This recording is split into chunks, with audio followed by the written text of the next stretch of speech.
네, 더불어민주당의 홍익표 의원이 삼선 지역구인 서울 중성동구 갑을 떠나서 민주당 입장에서는 험지 중에 험지로 꼽히는 서울 서초울 지역위원장에 도전장을 냈습니다.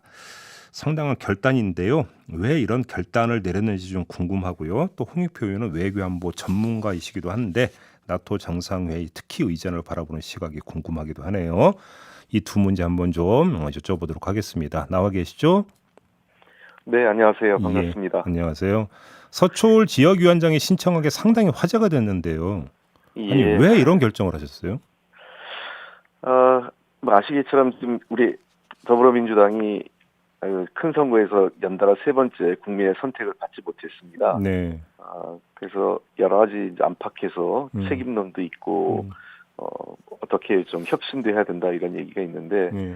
어, 아마 외부에서 보기에는 저희들이 그런 모양이 좀 좋게 보이지 않는 것 같습니다. 뭐 음, 서로 남탓만 하고 아무도 책임지는 사람 없다 음, 이런 모양새를 비춰지는 것 같아서 음, 개혁을 하려면 누가 먼저 하는 게 아니라 자기가 먼저 뭘 할 건가, 음, 내가 지금 현 위치에서 뭘 할 건가 이런 고민을 하게 됐고요. 그다음에 두 번째는 그 선거 패배하는 과정에서 보면 어, 강남 서초 지역에 일정 정도 한 40% 정도의 지지율을 우리가 회복하지 못한다면 음. 서울을 기준으로 봤을 때 큰 선거에서 승리하기가 어렵다 이런 음. 판단을 들었습니다. 아, 그리고 그러면 의원님의 개인적 당락을 떠나서 이 지역에서 당 전체의 지지를 좀 끌어올려야 된다 이런 말씀이시네요. 그렇습니다. 물론 뭐 제 개인적으로 당연히 어 이기고 싶고 물론요. 이겨야 예. 된다는 것도 기본이지만 음, 그 한 명의 문제가 아니라 그 한 음, 선거구의 문제가 아니라 예. 강남 서초 지역이라는 경우가 우리 지금 서울 자치구 25개 자치구 중에서 인구도 가장 많은 지역이고요.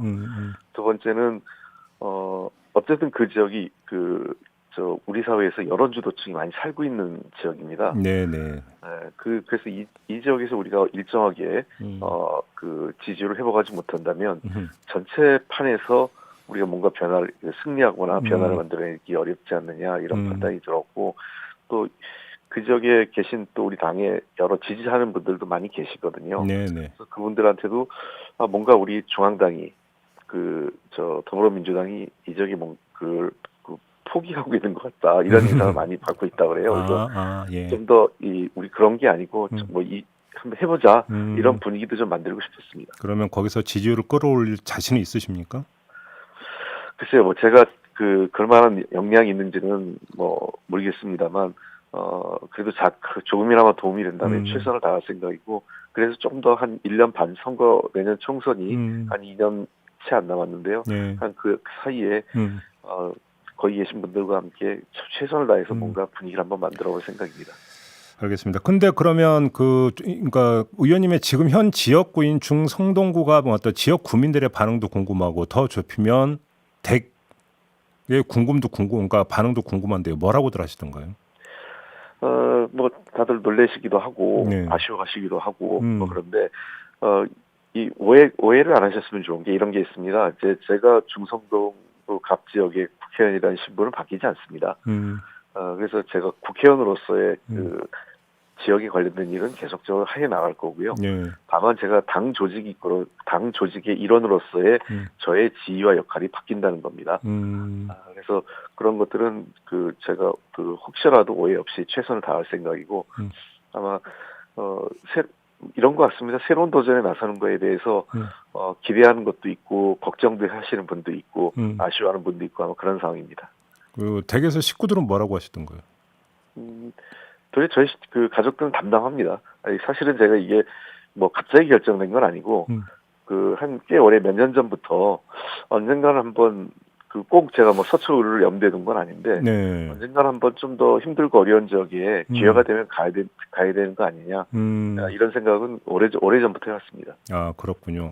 근데 예. 지금 이게 좀 궁금한데 지금 아무튼 그럼에도 불구하고 2년 동안은 중성동구가 국회의원이시잖아요. 예, 그렇습니다. 그리고 만약에 근데 신청 결과 지역위원장이 되시면 서초울 지역위원장이 되시면 거주지는 어떻게 되는 겁니까? 그럼 거주지는 이제 제가 저, 옮길 생각이에요. 일정 아, 정도는 옮길 수 없고요. 좀 음, 기회를 봐서 천천히 옮길 생각입니다. 왜 네, 그러냐면 국회의원은 이 지역구, 그러니까 선거구를 통해서 뽑히지만 국민을 대표하는 거기 때문에 네. 그거에 거의 구애받지는 않습니다. 그래서 자꾸 우리가 일부 이제 언론이나 일부 분들께서 오해하고 계시는 거는 그래서 그 국회의원과 지역의 시구위원들의 역할이 다른 거거든요. 알겠습니다. 근데 지금 이 의원님의 이런 결단이 또 어떤 문제하고 연결이 되냐면 지금 뭐 이제 그 정치혁신 방안으로 거론만 됐고 사실은 시행이 안 되고 있는 게 동일 지역구 3선 연임 제한이지 않습니까? 네네. 혹시 그 의원님의 이런 결단이 이 어떤 그 혁신 방안을 실천 국면으로 옮기는 결정적 계기가 될 수 있을 거라고 혹시 기대하십니까? 저는 개인적으로 그게 썩 좋은 어떤 제도라고 생각하지는 않습니다. 아, 그래요? 어떤 점에서요? 예. 왜 그러냐면 저는 최근에 가장 우려하는 게 정치의 사법화 이런 말들이 좀 있지 않습니까? 그러니까 예를 들면 여야 간에 내부에서 일어나는 문제를 전부 다 법원에 가지고 가서 검찰에 고소 고발하고 법원에 가지고 가는 문제도 있고요. 그다음에 정당 내에서도 이걸 전부 다 무슨 규범화하고 규정으로 만들 생각을 하고 있어요. 그 바람직하지 않은 거는 정치는 그렇게 하면 정치의 영역이 점점 줄어듭니다. 정치가 왜소화되는 거고. 그래서 정치인은 자신이 판단하고 결정하고 그에 대한 책임을 져야 되거든요. 그래서 도리어 정치의 영역을 자꾸 축소시키는 것이 바람직하지 않다 생각하고 만약에 제가 규정이 있어서 이번에 이런 결정을 했다면 뭐 화제도 안 되겠죠. 그렇죠. 예. 예. 그래서 저는 또 좋은 국회의원들은 오래 할 수 있는 기회를 주는 게 맞습니다. 왜냐하면 외국 같은 경우에는 미국의 상원 의원도 그렇고 굉장히 6선, 7선, 다선 의원들이 있거든요. 그런 오래 하면서 그 경험과 경륜 또 이 의원회계라는 게 있는데 자꾸 이게 바뀌면은 해외에 나와서 의원 간의 네트워크도 있어야 되거든요. 네네.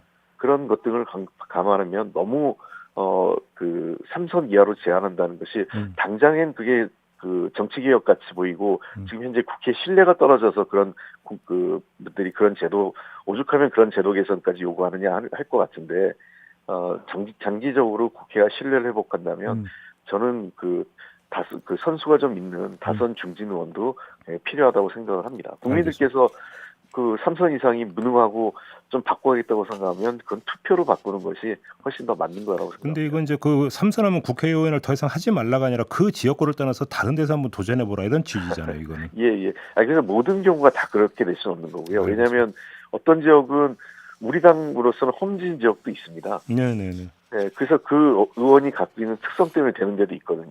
되는 것도 있거든요. 근데 그거를 일률적으로 바꾼다면 그것이 꼭 정답은 아닌 거죠. 알겠습니다. 그 의원님의 이런 결단을 민주당의 혁신이라고는 틀에서 바라보는 시각도 있는데요. 그냥 짧게 한번 이렇게 여쭤볼게요. 그냥 의원님의 어떤 이 결정과 연동을 지어도 좋고 별개로 말씀해 주셔도 좋은데 민주당한테 지금 가장 필요한 혁신의 몸짓은 뭐라고 보십니까? 저는 희생과 헌신이라고 생각합니다. 조금 많은 분들이 책임론이 나오지 않습니까? 예. 책임론이 분분하는데 이와 관련돼서 희생하거나 헌신하는 게 없다라는 것이 당 안팎에 많은 분들이 그런 말씀하셨고 저도 그것 때문에 마음이 많이 좀 아파서 저라도 뭔가 해보자 이런 생각을 했습니다. 그렇군요. 알겠습니다. 의원님이 연결한 김에 이 문제 좀 여쭤볼게요. 어제 페이스북에 글을 올리시면서 지금 현 정부의 의전팀이 여행사만도 못하다고 어떤 직격탄을 날리셨던데 이게 지금 나토 사무총장과의 회담이 일단 무산돼서 연기된 거, 그다음에 핀란드 정상과의 어떤 회담이 취소된 거 이걸 두고 지금 이 말씀을 하셨어요. 예. 근데 이게 지금 그러면서 의원님이 어떤 문제를 제기했냐면 이게 정말 확정됐던 일정 맞느냐 이런 취지로 말씀을 하셨던데 그렇게 보시는 근거가 있을까요? 글쎄요, 정상 간의 일정이 확정이 되면요, 다자간 회담에서 정상 간 회담이 간혹 취소되는 경우도 있어요. 어쩌다가. 그리고 또는 제일 많은 거는 지연되는 겁니다. 왜냐면 여러 사람을 쭉 만나다 보니까 늦어지다 보면은 한 30분, 1시간 늦어질 때가 있어요. 그렇죠. 그러니까 확정된 약속은 반드시 만납니다. 늦게라도. 근데 취소시켜버린다는 것은 제가 보기에는 확정되지는 않았을 수도 있고 첫 번째는 그다음에 두 번째 문제는 나토에서 우리가 권한이 하나도 없다는 거예요. 발언권과 권한이. 그건 어떤 말씀이세요? 나토 회원국들이 이번에 만난 건 여러 문제가 있겠지 않습니까? 나토 확대하는 문제, 그 가입국을 늘리는 문제, 그다음에 우크라이나 그 러시아의 침공 문제를 어떻게 대응할 거냐, 그다음에 인도 태평양 지역에서 중국에 대한 견제 문제까지 나왔단 말이에요. 그러면 나토 회원들 간에 굉장히 긴밀하게 협의할 내용들입니다. 근데 우리는 회원국도 아니고요. 이 문제에서 어떠한 입장을 갖고 가 있지도 않아요. 그러니까 우리 대통령을 만나기보다는 다른 정상을 만나는 게 훨씬 더 중요한 거죠. 근데 그 예를 들어서 상대국이 있는데 확정이 안 된 그 정상회담 일정을 그러면 그 대통령실이 발표할 수 있는 겁니까, 그건? 글쎄요. 그러니까 막 그 어느 정도는 협의됐기 때문에 뭐 발표를 했을 텐데 저는 사실 이해가 안 됩니다. 그런 측면. 그래서 제가 이게 확정된 거를 말씀하신 대로 확정되지 않은 거를 발표했다면 그것도 이상한 거고. 근데 확정된 것이 그렇게 가볍게 현장에서 취소되는 것도 이해가 안 되는 거죠, 지금. 그래요. 아무튼 그러면 지금 그 뭐라고 단정은 내릴 수는 없고 다만 검증은 좀 필요하다. 이렇게 좀 정리를 좀 해야 되겠네요. 그렇습니다. 이 정도면 저는 저 여야를 떠나서 지금 대통령의 첫 번째 해외 정상 간의 만남을 나간 거 아니겠습니까? 그렇죠. 근데 이 정도의 그 준비 상태로 갔다는 거는 제가 알고 있는 외교부의 수준을 감안하면 이해가 안 됩니다. 우리가 뭐 농담 삼아 제가 그래도 썼지만 외교부 비판할 때 그래요. 외교부가 의전밖에 할지 모르는 거 아니냐 이런 얘기를 해요. 의전은 의전이라도 꼼꼼하게 잘하는 거고 사실 외교가 의전이 뭐가 중요하냐 이런 분도 있지만 국제사에서 그 프로토콜이 의전이 굉장히 중요합니다. 알겠습니다. 네, 이건 좀 검증 사항으로 두고 한번 좀 나중에 좀 검증이 필요하다로 정리를 하도록 하겠습니다. 의원님 말씀 여기까지 드려야 될 것 같네요. 고맙습니다. 네, 감사합니다. 네, 더불어민주당의 홍익표 의원이었습니다.